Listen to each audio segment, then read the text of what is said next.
अस्सलाम वालेकुम dear students, I am your teacher Kamal Zaid. Dear students, आज के हम अपनी इस वीडियो में 9.4 जो एक्सरसाइज है उसको कंप्लीट करेंगे। लेकिन उससे पहले जो है वो कुछ चीज़ें हमारे लिए 9.4 के लिहाज से इम्पोर्टेंट है, जिनको समझना बहुत ज़्यादा इम्पोर्टेंट है। इसलिए एक नज़र जो है हम ये सारे फार्मूलाज को देख लेते हैं, ताकि जब हम डायरेक्ट एक्सरसाइज करें तो हमारे लिए किसी किस्म की जो है वो मुश्किल ना रहे। ठीक हो गया। अब सबसे पहले हमें जो ज़रूरत पड़नी है ना, वो इस फॉर्मूले की पड़ेगी जब पॉलीगॉन का जिक्र आएगा। अब जैसे डायग्राम का नेम चेंज होगा, वैसे फॉर्मूला चेंज होगा। 9.4 में बहुत सी चीज़ें, मतलब बहुत सी क्या, टोटली ऐसी एक्सरसाइज है जो कि आपने अभी तक अपने स्टूडेंट लाइफ में जो है वो नहीं पढ़ी। ठीक है, तो सारी की सारी नई चीज़ें हैं, इसलिए आपने इसको ध्यान से देख लेना है। जब आपके पास नाम आएगा ना, ज्योमेट्रिकल प्रॉपर्टीज ऑफ, ये ज्योमेट्रिकल प्रॉपर्टीज हैं रेगुलर पॉलीगॉन की। ठीक है, कि जब पॉलीगॉन का वर्ड आएगा और वो भी रेगुलर पॉलीगॉन, तो आपने जो है वहाँ पर ये वाला फॉर्मूला अप्लाई करना है। इसकी थोड़ी सी डेफिनेशन पढ़ लेते हैं। A regular polygon has all sides and, हमें पता है, ये पहले ही पता है कि रेगुलर का वर्ड आ गया तो मीन उसकी सारी के सारी जो साइड्स हैं वो क्या होगी, इक्वल होंगी। ये पहले हम डिस्कस कर चुके हैं इस बात को। तो sum of the common regular polygons are equilateral triangle. तो कह रहे हैं कि अगर कॉमन रेगुलर जो पॉलीगॉन होगी ना, उसके अंदर क्या होगा, इक्विलेटरल ट्राइंगल होगी। जाहिर है जब एक साइड सारी इक्वल होंगी तो फिर उसमें इक्विलेटरल ट्राइंगल भी तो बन सकती है ना। फॉर एग्जांपल हमारे पास कोई पॉलीगॉन है, तो अब उस पॉलीगॉन को हाफ कर दिया जाए तो वहाँ पर वो इस तरह से कह रहे हैं कि हमारे पास जो है वो इक्विलेटरल ट्राइंगल बन सकती हैं, उसका स्क्वायर भी बन सकता है, और रेगुलर पेंटागॉन्स भी हो सकता है, और रेगुलर हेक्सागोन भी हो सकता है। ठीक है, इस तरह ये सारे वैसे ठीक है। जो मेन चीज़ है ना हमारे पास, वो ये है समझने वाली, कि सम ऑफ इंटीरियर एंगल। जब आपके पास जिक्र आएगा ना सम ऑफ इंटीरियर एंगल्स का, इंटीरियर एंगल्स कौन से होते हैं, इंटीरियर एंगल होते हैं, फॉर एग्जाम्पल ये हमारे पास एक एक्सिस है। ठीक है, अब एक्सिस के ऊपर ये एक डायग्राम बनी हुई है। ऑलराइट, अब डायग्राम के अंदर ये जो एंगल बन रहे हैं ना, ये है इसके इंटीरियर। अब एक्सटीरियर एंगल कौन से होते हैं, वो जो डायग्राम से बाहर बनते हैं। एक ये लगा लें लाइंस आगे करके, एक ये लगा लें, एक ऐसे ऊपर लगा लें, इसके बावजूद ये बाहर वाला, ये वाला सारा, मतलब ट्राइंगल के आउटसाइड पे जो हमारे पास एंगल बनते हैं वो होते हैं एक्सटीरियर, और जो अंदर की तरफ बनते हैं वो होते हैं इंटीरियर। ठीक है, और जो ऑल ओवर पूरे के पूरे हमारे पास एंगल्स होते हैं ना, सम ऑफ इंटीरियर एंगल्स का जो सम आएगा, इन तीनों का जो इकट्ठा इनको प्लस करके जो आएगा, उसका फॉर्मूला क्या होगा, जब लिखा होगा कि the formula some of interior angles, interior angle का जिक्र आएगा तो हमने डायरेक्ट कुछ भी नहीं देखना, तो फ़ौरन से ये वाला जो फॉर्मूला है ये ऐड कर देना है। क्लियर।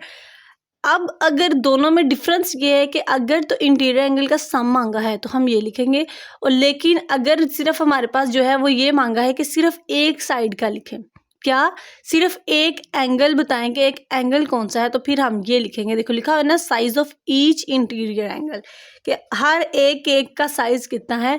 तो जब आपने ये याद रखें, जब किसी भी एक एंगल का फॉर्मूला फाइंड कर फॉर्मूला कह रही हूँ, जब किसी एक एंगल का साइज फाइंड करना है, एक एंगल की वैल्यू फाइंड करनी है, तो हमने ये वाला लगाना है। और जब ऑल ओवर सारे एंगल्स की बात की जाए तो फिर हमने ये लगाना है। क्लियर हो गया। इसी तरह एक्सटीरियर है, तो मैंने यहाँ पे बता दिया आपको एक्सटीरियर एंगल कौन से होते हैं। ट्रायंगल के बाहर की तरफ जो एंगल बनते हैं ना, वो इसके एक्सटीरियर एंगल हैं। ऑलराइट, तो यहाँ पर भी यही लिखा हुआ है, पॉलीगॉन इज ऑलवेज। तो एक इंपॉर्टेंट बात ये है कि जब एक्सटीरियर पॉलीगॉन के बाहर वाले एंगल्स को देखा जाता है ना, ये देखो ट्रायंगल को ही देखो, तो ट्रायंगल में ज़्यादा से ज़्यादा एंगल कितना को बन जाएगा। ठीक है, तो 180 से ज़्यादा तो नहीं ना बनने वाला इसमें। लेकिन अगर हम एक्सटीरियर मैच करें, ये देखें, एक अंदर है, 2 3 4, अगर इन चारों को इकट्ठा मिला दिया जाए तो हमारे पास एक सर्कल बन गया ना। तो हमारे पास सर्कल कितने का होता है, हमारे पास सर्कल 360 डिग्री का होता है। तो यही चीज़ आपने बस अपने जहन में रखनी है कि जब पूरा सर्कल बन जाता है एक्सटीरियर इंटीरियर को मिलाकर, तो हमारे पास एक्सटीरियर एंगल कितने का होता है, वो 360 डिग्री का होता है। ठीक है, तो यहाँ पर जब हम 180 यूज़ कर रहे थे फॉर्मूलाज में, अब यहाँ पर हमने 360 यूज़ करना है। अब वो देखें इसका फॉर्मूला, कि जब हमने एक्सटीरियर एंगल फाइंड आउट करना है तो हम एन से डिवाइड कर देंगे। अब ये एन क्या है, एन यहाँ पर भी यूज़ हुआ है फॉर्मूले में, यहाँ पर भी यूज़ हुआ है। तो बेटा एन हमारे पास जो दिए गए साइड्स होंगे ना, मतलब फॉर एग्जांपल 2 का एंगल फाइंड करें, 3 का करें, 4 का करें, 5 का करें, तो ये नंबर ऑफ वो एंगल होगा। ठीक है, जो हमने फाइंड करना है। क्लियर। और इसी तरह जब हम इंटीरियर का फाइंड आउट करना है, तो जाहिर सी बात है इंटीरियर में आपने क्या करना है, इंटीरियर और एक्सटीरियर दोनों को प्लस करके इक्वल टू 180 रख लेना है। ये याद रखें, जब ऑल ओवर फाइंड करना है, एक्सटीरियर करना है तो ये, और जब इंटीरियर और एक्सटीरियर दोनों फाइंड आउट करना है। एक और इसमें बहुत इंपॉर्टेंट लाइन है ये वाली, the interior and exterior angles are supplementary at a works, ठीक है। जो इंटीरियर एक्सटीरियर एंगल्स होते हैं वो क्या होते हैं, सप्लीमेंट्री होते हैं, उन दोनों को प्लस करके हमारे पास 180 से ज़्यादा वैल्यू नहीं आने वाली, ठीक है। ये बात भी आपने याद रखनी है। तो इसके साथ यहाँ पर जो है ना वो आज अब आ जाता है हमारे पास sir geometrical properties of triangle. अब यहाँ पर हम ट्राइंगल पढ़ेंगे, यहाँ पर पीछे जो है वो हमने पॉलीगॉन के बारे में डिस्कस किया है, क्लियर। अब यहाँ पे ट्राइंगल की बात करते हैं तो ट्राइंगल में भी हमारे पास जो है वो एक एंगल सम होगा, ठीक है। ट्राइंगल की ये बेसिक डेफिनेशन है, ये तो आपको पता ही होगी क्या होती है कि 3 साइड्स होती हैं और उसमें 3 ही एंगल्स होते हैं। Triangle come in various types, बहुत सी टाइप्स की हम ट्राइंगल बना सकते हैं ना, जिस तरह हम बस 3 साइडें लेनी है और इन 3 साइडों से हम किस तरह से भी जोड़ सकते हैं। जब वो 3 साइडें मिल जाएंगी, बंद शक्ल बन जाएगी, तो वो क्या होगी, एक मुसल्लस ट्राइंगल बन जाएगी, क्लियर। अच्छा जी, अब यहाँ पर एक ये बात देखिए, उन्होंने लिखा हुआ है type based on side length and angle measure, ठीक है। ये सारी वही चीज़ें जो हमने पढ़ ली हैं। अब एंगल सम में आ जाते हैं। एंगल सम में हमारे पास है the sum of the interior angle in any triangle is always, अब ट्राइंगल है ना, अब ट्राइंगल के तीनों जो आएंगे हमारे पास एंगल वो 180 तक ही होंगे, 180 से ज़्यादा नहीं होंगे। ये पहले भी बात हमने की हुई है। इन इक्विलेटरल ट्राइंगल, अब जो इक्विलेटरल ट्राइंगल होती है उसमें क्या होगा, ऑल साइड्स आर इक्वल। अब जाहिर सी बात है इक्विलेटरल तभी होगी ना जब सारी की सारी साइड्स इक्वल होंगी, ठीक है। And each angle is 60, her angle 60 का और सारी साइडें इक्वल हो तो वो क्या होगी, equilateral triangle, clear. It has 3 lines of symmetry and rotation symmetry of order 3 in isosceles. अब यहाँ पे पहले उन्होंने इक्विलेटरल ट्राइंगल का बताया, अब यहाँ पर जो है वो हमें आइसोसेलेस ट्राइंगल का बता रहे हैं कि आइसोसेलेस में क्या होता है, 2 साइडें इक्वल होती हैं, ठीक है। और एक हमारे पास और होती है मेरा ख्याल है स्केलन ट्राइंगल होती है, उसमें कोई भी जो साइड्स है ना वो इक्वल नहीं होती। अब यहाँ पर हम एक्सटीरियर एंगल ऑफ ट्राइंगल की बात करते हैं तो the measure of exterior angle in a triangle is equal to sum of measure of 2 opposite interior angle. अब कैसे, अफीथागोरस थ्योरम याद करो, वहाँ पर क्या होता था, हम एल्टीट्यूड और बेस को प्लस करते थे और इक्वल टू किसके रखते थे, हाइपोटेन्यूस के, ठीक है। तो यहाँ पर भी यही बात की जा रही है कि जो 2 अंदर के एंगल होंगे ना उसको आपने एक्सटीरियर के इक्वल रखना है। मीन्स टू से कि ये कह लो, आप इस फॉर्मूले को आप इस तरह भी लिख सकते हो, सी इक्वल ए प्लस बी, ठीक है, कि जो सी होगा वो किसके इक्वल होगा, ए और बी के प्लस के इक्वल होगा, ठीक है। अब ये हमारे पास हो गया। अब यहाँ पर एक और हमारे जो एक्सरसाइज में वर्ड यूज़ हुआ है ना वो टेसिलेशन का यूज़ हुआ है। टेसिलेशन के ऊपर बहुत ज़्यादा हमारे पास क्वेश्चंस है, टेस्लेशन के ऊपर बहुत ज़्यादा क्वेश्चन है। अब टेस्लेशन होता है कि किसी भी शक्ल का मजमुआ, ठीक है, मतलब जो कलेक्शन कह लें, किसी भी चीज़ को इकट्ठा करके रखना जो होता है वो हमारे पास होता है टेस्लेशन। सबसे पहले डेफिनेशन की डेफिनेशन आएगी, tessellation is a pattern of shapes that fit together perfectly without any gaps और ओवरलैप्स। अब आपने कोई शेप बनाई, 2-3 शेप्स आपने पकड़ी है, एक इधर है, एक इधर है, एक इधर है, मतलब आपस में वो जुड़ नहीं रही, आपस में उनका गैप्स है, तो आपके पास टेस्लेशन नहीं होगी। टेस्लेशन हम अगर समझ कह ले एक ठोस चीज़ होती है जिसके पार्टिकल्स बहुत जुड़े होते हैं, उसी तरह टेस्लेशन जो है वो हमारे पास बिल्कुल एक दूसरे के साथ परफेक्टली तौर पे जुड़ी होती है, क्लियर। अगर किसी शेप में गैप आ जाए, मैं फिर बता रही हूँ कि वो टेस्लेशन की शेप नहीं रहेगी, ऑलराइट। अब these shapes can be repeated infinitely, मतलब बहुत ज़्यादा देर तक ये जो है इन्फिनिटली हम काउंट नहीं कर सकते कि ये शेप कहाँ तक जाकर रुक सकती है, हमारी मर्जी, हम जहाँ आगे आगे आगे इसको लगाई जाए। अब यहाँ पे देख लें ये शेप बनी हुई है, अब ये सिर्फ यहाँ तक एक शेप है, ठीक है। अब इस शेप के साथ उन्होंने कितनी ज़्यादा शेप्स जोड़ी हुई हैं, अब क्या ये यहाँ तक ख़त्म हो जाएगा, नहीं, हम इस शेप के साथ आगे आगे कितनी ज़्यादा और शेप्स जोड़ सकते हैं, इसलिए ये क्या है कि इन्फिनिटली है, ठीक है। अब ये हेक्सागोन के शेप्स जो हैं इन्होंने इनके दरम्यान में देखें कहीं पर कोई स्पेस आपको नज़र आ रही है, नहीं, तो ये क्या है, एक टेसिलेशन है। और ये रेगुलर टेसिलेशन है। वो रेगुलर कैसे, क्योंकि देखें सबके साइज सेम है बिल्कुल, ठीक है। और ये एक इरेगुलर टेस्लेशन है क्योंकि इसमें सारी जो डायग्राम है उनके साइज सेम नहीं है, लेकिन ये एक दूसरे के साथ जुड़ी हुई हैं। ये जो वाइट स्पेस है ये भी एक शेप है, ठीक है, तो ये आपस में जुड़ी हुई हैं लेकिन एक जैसी शेप्स नहीं है, तो ये इरेगुलर है। ये एक जैसी शेप्स हैं तो ये रेगुलर टेस्लेशन है। तो यही सारा कॉन्सेप्ट जो है आपने अच्छे से याद रखना है, इन्हीं को जो है आगे जाके हमने यूज़ करना है अब अपनी इसमें एक्सरसाइज में, ठीक है। तो अपनी एक्सरसाइज को कर लेते हैं। क्वेश्चन नंबर 1 में हमारे पास 4 पार्ट्स हैं, ठीक है। सबसे पहला है what is the sum of the interior angle of a decagon, ठीक है। अब देखो डिकैगन का हमें पता भी होता है कि ऐसी शेप जिसकी 10 साइडें होती हैं, साथ उन्होंने बता भी दिया जी 10 साइडेड पॉलीगॉन, कि इस डायग्राम क्या होंगी 10 साइडें होंगी, ठीक है। अब हमने क्वेश्चन तो पढ़ लिया, अब हम आ जाते हैं अपने आंसर पे। तो आंसर में जाके हमने सबसे पहले देखा कि सबसे पहले हमने यहाँ पे करना क्या है, what is the sum of the interior angle. Interior angle का सम देखना है ना, ये तो नहीं कहा कि किसी एक एंगल का बताओ। तो हमने सबसे पहले जो फॉर्मूला पढ़ा था वो यही पढ़ा था, तो हम यही यूज़ करेंगे। क्लियर। अब यहाँ पे देखें, जो चीज़ नोट करने वाली है ना वो ये डिकैगन है। अब डिकैगन से मीन मतलब इसकी 10 साइड्स। तो हमने अब जितनी साइड्स की वैल्यू फाइंड आउट करनी है वही n की जगह पे पुट करनी है। अब हमने कितनी साइड्स की वैल्यू पुट यहाँ पे फाइंड करनी है, 10 की करनी है ना, तो n की जगह पे क्या पुट कर देंगे, 10। Simple.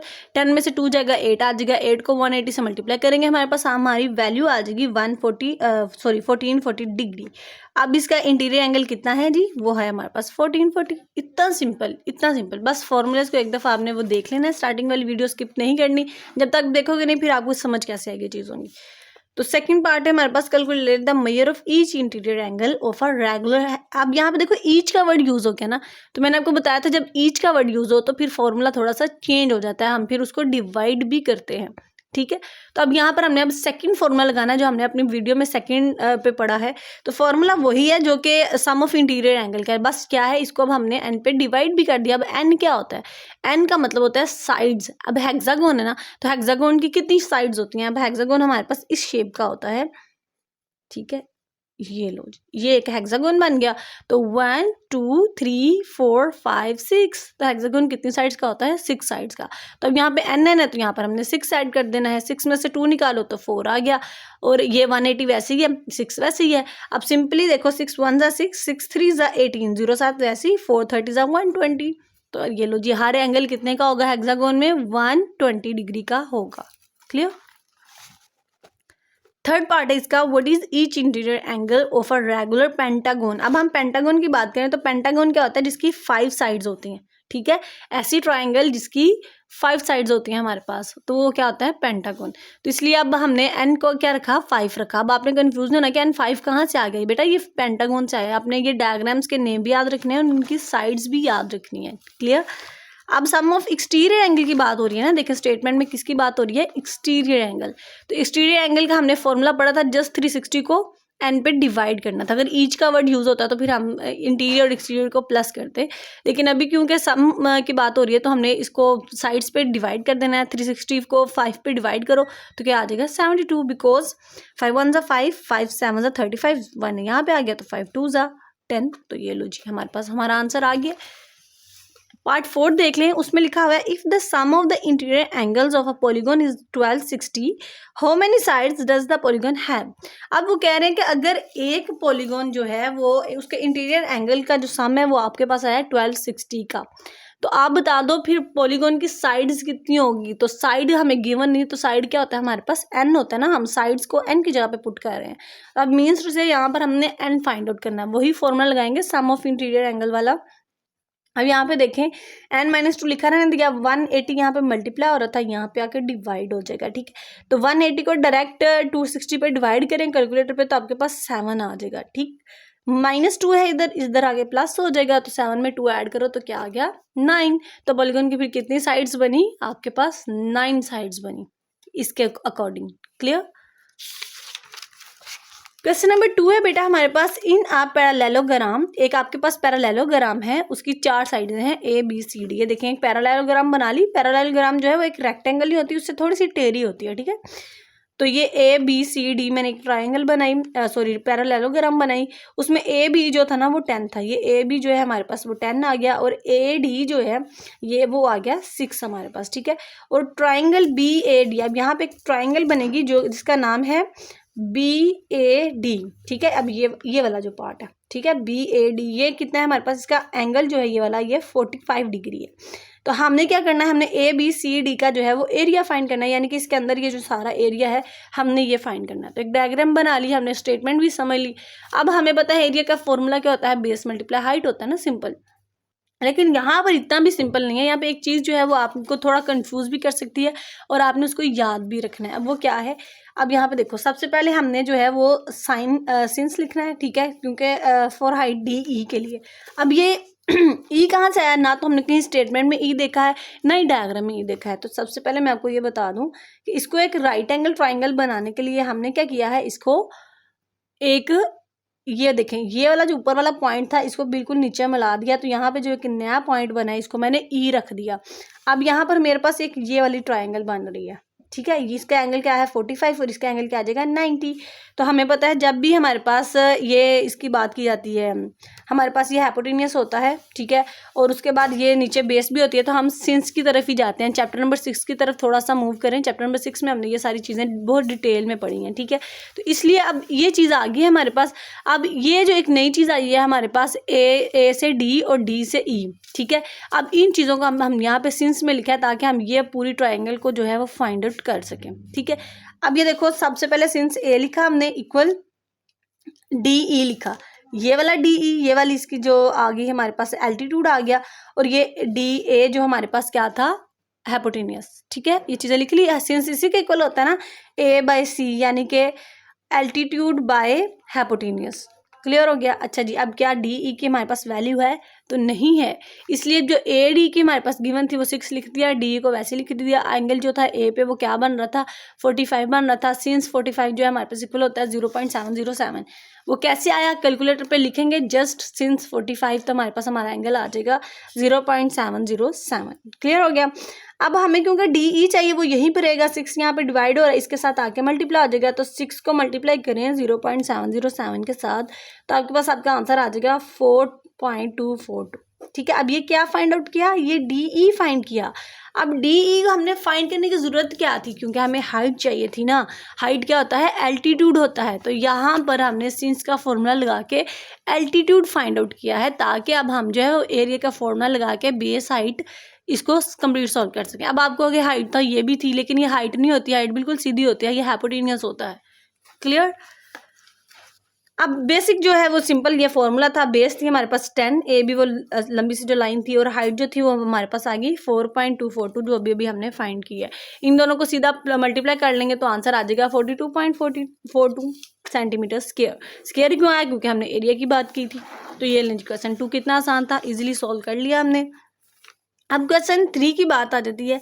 In a parallelogram A B C D if measurement angle D A B equal 70। अब देखो डी ए बी, तो जो दरम्यान में होता है उस पर एंगल बनता है ना, तो ये ए वाला एंगल जो है वो आ गया 70 का। Find the measure of all other angle. तो अब आप क्या करें, बाकी के जो एंगल्स हैं ये आपने फाइंड आउट कर लेने हैं, ठीक है। अब देखो, जब हमारे पास डी ए बी 70 का है तो इसका जो ऑपोजिट एंगल है वो भी तो 70 का होगा ना। हम पढ़ते आ रहे हैं, ये आपने मेरा ख्याल है 4 या 5 क्लास में पढ़ा होगा कि एंगल जो दिए जाते हैं ना इस तरह से, अब वो कहते हैं जी बाकी के इनके एंगल्स फाइंड करें, तो इसका जो बिल्कुल ऑपोजिट होता है ना इसका बिल्कुल, वो भी इतने का ही होता है, ठीक है। जितने का ये है उतना उतनी वैल्यू इसकी है, जितनी इसकी वैल्यू उतनी ही वैल्यू इसकी है। तो बिल्कुल आमने सामने वाले जो एंगल होते हैं ना वो एक जितने होते हैं। तो अगर डी ए बी 70 का है तो फिर डी सी बी भी, यानी कि सी भी जो है वो भी कितने का है 70 का। तो हमने लिख दिया कि बी सी डी जो भी है ये बी सी डी वो भी क्या है 70, ठीक है। और एडसेंट एंगल आर सप्लीमेंट्री। अब ये एडसेंट एंगल क्या होता है, बिल्कुल साथ साथ वाले 1 2 3 4, ये मतलब ये जो साथ साथ वाले एंगल हैं वो सप्लीमेंट्री हैं, क्योंकि ऐसे वाले जितने भी एंगल्स होंगे वो ज़्यादा से ज़्यादा 180 तक होंगे, 180 से ज़्यादा नहीं हो सकते, इसलिए हम इसको सप्लीमेंट्री कहते हैं। अब ये जो दो डायग्राम हमारे पास आई हैं 70 की, इन दोनों को सॉरी 2 आई हैं, एक हमारे पास है ए डी सी, ठीक है। अब सबसे पहले हम इस एंगल को फाइंड आउट कर रहे हैं, इसलिए हमने लिखा है ए डी सी, क्योंकि फिर हमारे पास ये आ जाएगा। अब देखो बी ए डी है ना हमारे पास, ये 70 है, और एक मैंने और एंगल बनाया एडसेंट एंगल बिल्कुल उसके साथ वाला, उसके अब इसके साथ वाला एंगल ये बन रहा है ना बी डी सी, तो ये लिख दिया। अब इसकी वैल्यू नहीं थी हमारे पास, तो 70 था, 70 इधर आके माइनस हो गया 180 से, तो हमारे पास 110 बच गया। अब इसका मतलब अगर ये 110 है तो बिल्कुल इसके सामने वाला भी क्या होगा 110। तो यही मैंने बात कर दी है, यहाँ पे नीचे देखिए हमने लिख दिया कि 2 एंगल हमारे पास 70 के होंगे और 2 एंगल 110 के होंगे, क्योंकि बिल्कुल आमने सामने वाला एंगल क्या होते हैं एक जितने होते हैं। क्लियर। क्वेश्चन 4 की तरफ जाते हैं बेटा। क्वेश्चन 4 में है अ shape is created by cutting a square is half. मतलब इस पूरे क्वेश्चन में ये है कि हमने क्या करना है कि हमें स्क्वायर दिया गया है, अब उस स्क्वायर की हमने कटिंग करनी है, मतलब ये उसके 2 हिस्से कर लेने हैं। अब हमारे पास एक हिस्सा ये बन जाएगा और एक हिस्सा हमारे पास ये बन जाएगा, ठीक है, इस तरह से। अब ये 2 हिस्से आ गए। अब ये उन्होंने क्वेश्चन वालों ने ये नहीं कहा कि एग्जैक्ट आप इसको जोड़ें कैसे। अब मैंने देखो इन दोनों को ऐसे जोड़ दिया, उनका एक दफ़ा इसको कट करें, फिर अगेन इनको जो है वो जोड़ें, और फिर जो है इनका टेसिलेशन के थ्रू, टेसिलेशन क्या होता है कि इनमें कोई फासला ना हो, एक दूसरे से जुड़े हों, तो can calculate the interior angle of the new shape. तो जो नई शेप बनेगी उसका हमने इंटीरियर एंगल फाइंड आउट करना है। समझ आ गई? अब मैंने इस तरह से जोड़ा है, आप ऐसे भी जोड़ सकते हो कि ये एक शेप है तो इसके साथ ऐसे दूसरी शेप लगा दो, नहीं तो ये एक शेप है तो इसके साथ ऐसे ऊपर एक शेप लगा दो। मतलब आपके सारे कि आप इसको किस तरह से लगा रहे हैं। तो मेरे ज़्यादा आसान तरीका यही था, तो मैंने इस तरह शेप को जोड़ दिया है। तो अब इस क्वेश्चन में ना ज़्यादा हमारे पास कुछ ख़ास बात नहीं है, लेकिन ये कॉन्सेप्चुअली क्वेश्चन है, तो इसमें हमने क्या करना है कि हाँ जी, अगर हम जोड़ देते हैं टेसलेशन के थ्रू तो हम जो है वो एक नई शेप जो है हमें पता चल दिया। पहले देखो बस हमारे पास ये था, अब जब हमने बनाने की कोशिश की तो हमारे पास कितनी ज़्यादा नई शेप्स बनी है जब हम इसको जोड़ने की कोशिश कर रहे थे। ठीक है, तो यहाँ पर हमने कह दिया जी yes the shape can tessellate because it is made with triangle of 45 and 90। अब ट्राइंगल 45 और 90 कैसे हो गया कि हमारे पास ये दो हिस्से बनेंगे, क्योंकि ये आ जाता है अब हमारे पास 90 का एंगल और ये आ जाएगा 45 का। तो 45 और 90 के दो एंगल्स को लेके हमारे पास एक नई शेप बनेगी जो कि फिट होगी विदाउट एनी गैप्स, एक दूसरे के साथ वो किसी भी कोई फासले के बगैर जुड़ी होगी। ठीक है, अब वन ऑफ हाफ स्केयर जो है, स्केयर का हाफ जो हिस्सा है उसमें क्या एंगल बन रहा है, एक उसमें 45 बन रहा है, एक 90 बन रहा है। अब ये देखो ये था ना, तो इसमें ये 90 आ गया, ये दोनों किसके आ गए 45 के, तो ये मैंने लिख दिया। अब जो सेकंड होगा उसमें भी सेम यही है कि एक 45 का है, दूसरा ये दो 45 के और एक 90 का है। अब इन सारे एंगल्स को यहाँ पे हम प्लस कर लेंगे क्योंकि टोटल एंगल फाइंड आउट करना है, तो हमारे पास टोटल का टोटल कितना बनेगा, वो बनेगा 360 का। क्लियर? तो क्वेश्चन 5 है हमारे पास, अ टेसलेशन इज क्रिएटेड बाय, टेसलेशन का आपको पता ना, हमने पहले डिस्कस कर लिया कि विदाउट एनी गैप कोई भी जो शेप जुड़ी होगी, by repeated reflecting a basic shape. ठीक है, एक उन्होंने शेप बना दी है टेसलेशन के through, the basic shape is right angle triangle. अब जो शेप उन्होंने ये भी बता दिया कि वो शेप क्या है, वो राइट एंगल ट्राइंगल है और उसकी साइड्स की लेंथ क्या है 3, 4 एंड 5 यूनिट्स है। Find the minimum number of reflection needed to create a tessellation that covers a square with an area of 3600 square units। ठीक है, अब हमने मिनिमम ये बता देना है कि कितने से कितना जो है वो यूनिट्स कवर होगा अगर हमारे पास एरिया इतना हो। ठीक है, अब उसकी ये साइड्स हैं। अब हमें पता है राइट एंगल ट्रायंगल में जो सबसे बड़ी साइड होती है वो हाइपोटेन्यूस होता है, तो 5 का हाइपोटेन्यूस रख लेंगे और 3, 4 में से किसी एक को बेस रख लेंगे और किसी एक को एल्टीट्यूड रख लेंगे। ठीक है, तो ये देखें जी, यहाँ पर मैं ये ट्रायंगल बना दी। अब क्योंकि ज़्यादा साइड्स को हमने हाइपोटेन्यूस रखना है 5 और बाकी को 3, 4 रख दिया। अब एरिया ऑफ ट्रायंगल का ये जो फॉर्मूला ये आपने क्लास 8 में पढ़ा होगा जिन्होंने पंजाब बोर्ड का सिलेबस पढ़ा है। तो क्लास 8 की बुक के अंदर ये फॉर्मूला हमने चैप्टर नंबर 3 में जो है वो बहुत इजीली, मतलब पूरा चैप्टर इन्हीं चीज़ों के ऊपर जो है वो कवर किया हुआ है। तो ये इसका यूनिट है, फॉर्मूला है एरिया ऑफ ट्रायंगल का, इसको नोट कर लें अगर आपको अभी नहीं याद तो अब बेस और हाइट है। अब देखो ये आ गई हमारे पास बेस, ये आ गई हाइट, इन दोनों को मल्टीप्लाई करके 2 पे डिवाइड कर देंगे तो हमारे पास 6 यूनिट आ गया। टोटल जो हमारे पास एरिया है स्क्वायर का वो 3600 है। ठीक है, अब हमने देखना है इस 3600 में कितनी ट्रायंगल्स बन रही हैं, तो हमने लिखा नंबर ऑफ ट्रायंगल्स। तो अब ये जो हमारे पास इसका ट्रायंगल का एरिया आया था ये था 6। ठीक है, तो अब ये जो टोटल एरिया है इसको 6 पे डिवाइड कर देंगे तो हमारे पास 600 रिफ्लेक्शंस आ जाएंगे। तो ट्रायंगल के कितने रिफ्लेक्शंस बनेंगे, 600। Clear? Question number 6, question number 6 है हमारे पास, आ टेसलेशन इज क्रिएटेड। अब यहाँ पर भी हम टेसलेशन का ही काम करेंगे कि जो पिक्स जुड़ी हुई हैं आपस में उनको ही लेंगे। ठीक है, is created using regular hexagon. अब जी रेगुलर हेक्सागोन है हमारे पास के मतलब कि उसकी सारी साइड्स इक्वल हैं। ईच हेक्सागोन है साइड लेंथ और 5 सेंटीमीटर। अब जो हेक्सागोन की हर साइड है उसकी लेंथ कितनी है, 5 centimetre. Find the total area of tessellation. अब यहाँ पर हमने टोटल एरिया फाइंड करना है। अब क्वेश्चन नंबर 5 में हमारे पास टोटल एरिया था लेकिन यहाँ पर हमारे पास नहीं है, तो यहाँ पे हमने टोटल एरिया फाइंड करना है। It consist of 25 hexagon and total parameter of the outer edge of tessellation assuming it's perfect hexagon. ठीक है, अब देखो उन्होंने कहा है कि आपने क्या करना है, एक तो आपने बताना है कि इसका टोटल एरिया क्या होगा, दूसरा आपके पास जो है ना वो 25 हेक्सागोन हो और फिर आप बताएं उसका पैरामीटर क्या है। अब पैरामीटर क्या होता है, फॉर एग्जांपल ये एक पेंसिल है तो हम पैरामीटर फाइंड करने के लिए मतलब 3 पेंसिल्स का पैरामीटर फाइंड करने के लिए एक पेंसिल को यहाँ पे रखेंगे, एक इसके साथ जोड़ेंगे, एक इसके साथ जोड़ना इसलिए कि ये टेसिलेशन है। ठीक है, अब मैं ये अपनी फिंगर्स ले लेती हूँ। अब ये है इसके साथ बिल्कुल ये जुड़ी हुई है, इसके साथ मैंने ये जोड़ दी, इसके साथ ये जोड़ दी, तो इनकी आउटर हमने उन्होंने यहाँ देखो लिखा हुआ है आउटर एज इनके हमने फाइंड आउट करना है, आउटर एज की टेसलेशन। तो हम ये बाहर वाले काउंट करेंगे कितनी लाइन्स जोड़कर ये डायग्राम बनी है, तो 1 2 3 4, तो ये 4 है। इसी तरह डायग्राम के साथ डायग्राम जुड़ी होगी, डायग्राम के साथ डायग्राम जुड़ी होगी, तो उस डायग्राम के बाहर बाहर वाली जो साइड्स हैं उनको हमने टोटल भी काउंट भी करना है, वो कितनी होंगी। क्लियर हो गया क्वेश्चन। अब क्वेश्चन को सॉल्व करने की तरफ जाते हैं। अब यहाँ पे देखिए एरिया ऑफ जो हेक्सागोन है ना, ये आप याद कर लें कि हमारे पास जो एरिया ऑफ हेक्सागोन है वो ये है, ठीक है। और उसके बाद हमारे पास जो साइड थी वो साइड हमारे पास 5 सेंटीमीटर इक्वल थी।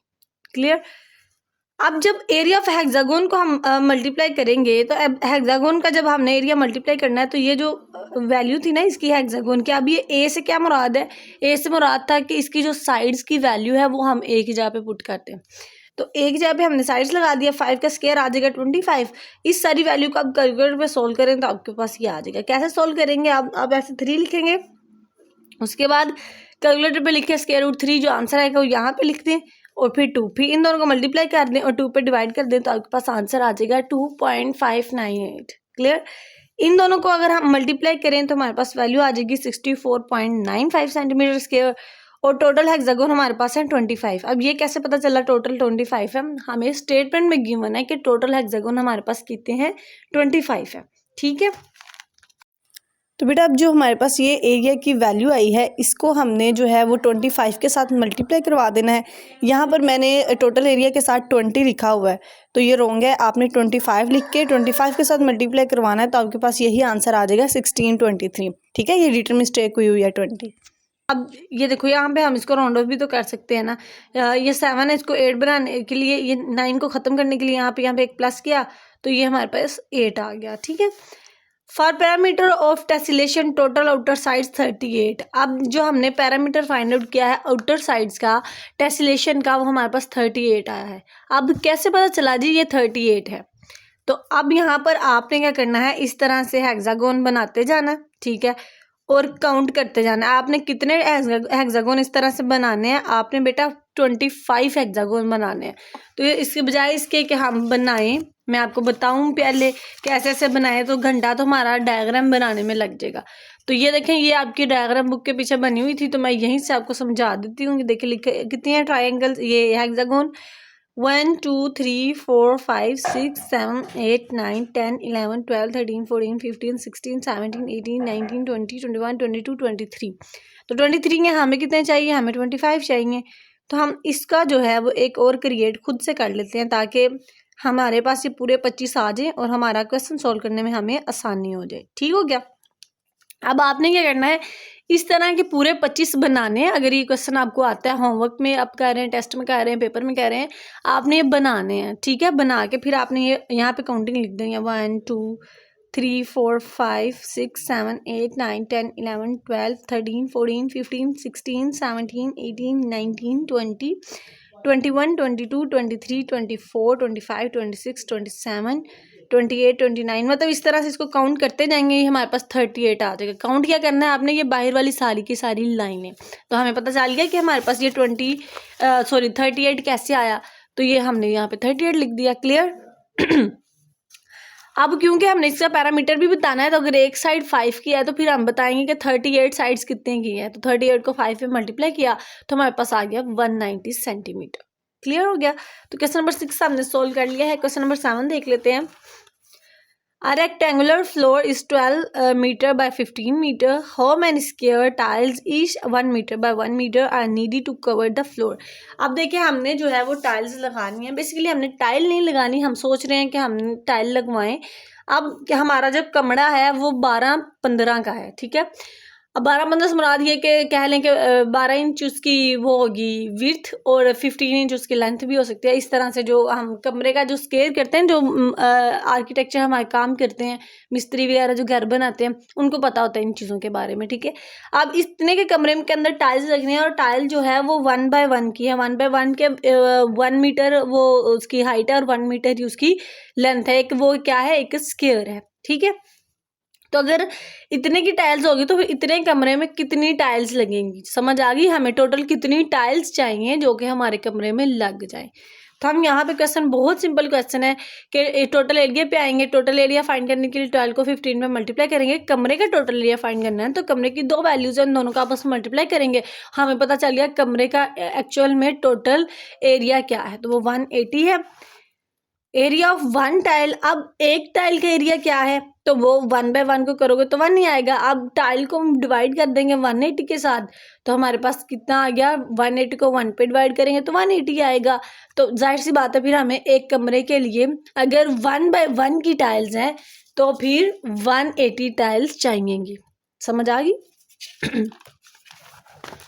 क्वेश्चन नंबर 8 भी जो है वो भी सेम इसी तरह का है, बहुत आसान क्वेश्चन है, पढ़ लेते हैं पहले इसको। A rectangular wall is 10 metre tall and 120 metre wide. एक रेक्टेंगुलर वॉल है, ठीक है, एक दीवार है जो कि 10 मीटर उसकी वो है लंबाई और 120 मीटर जो है उसकी चौड़ाई है। How many gallons of a paint are needed, मतलब उस दीवार को पेंट करने के लिए फिर हमें कितने डब्बे चाहिए, कितनी गैलन चाहिएंगी। उसके बाद है the wall if 1 gallon covers, अगर 1 गैलन जो है वो 35 मीटर का रकबा कवर कर रही है।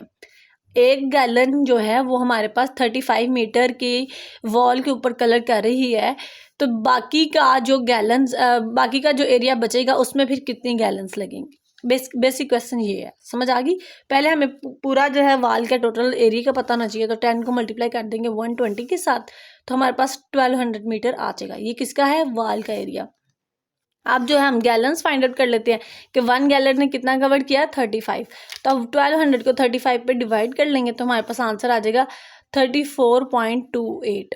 अब देखो एक्चुअल में जब हमने गैलन्स खरीदने, आप ये कह लो कि पेंट वाले डब्बे लेने हैं, तो हम शॉप पे जाते हैं, तो शॉप पे जाके क्या कहेंगे हम उनसे, हमें जो है वो गैलन्स के डब्बे दे दें, या तो हम 34 लेंगे, नहीं तो हम 35 लेंगे।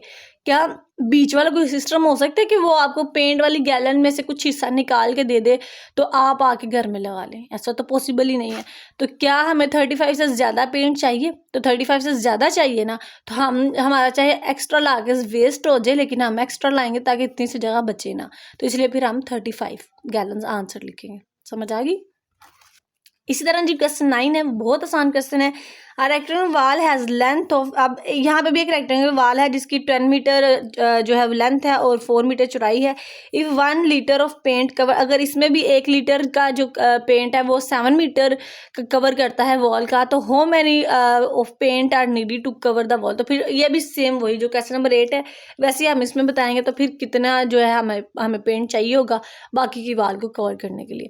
तो पहले वॉल का एरिया ले लेंगे, 10 × 4 = 40 मीटर, और उसके बाद 1 लीटर कितना कवर कर रहा है, 7 मीटर। तो 7 को डिवाइड कर देंगे, 40 को डिवाइड कर देंगे 7 पे, तो ये भी वही बात के 5.7 आ रहा है, 5.714 समथिंग, ठीक है।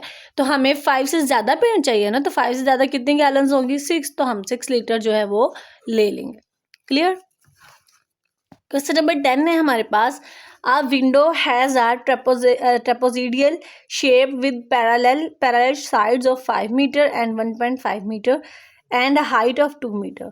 Find area of window. अब विंडो का जो है हमने एरिया फाइंड करना है, और उसके बाद हमारे पास जो पैरेलल साइड्स हैं वो एक 5 मीटर की है और एक 1.5 की है। डायग्राम में इसको कन्वर्ट करते हैं कि एक मैंने ट्रेपेजियम जो है वो ड्रा कर ली है।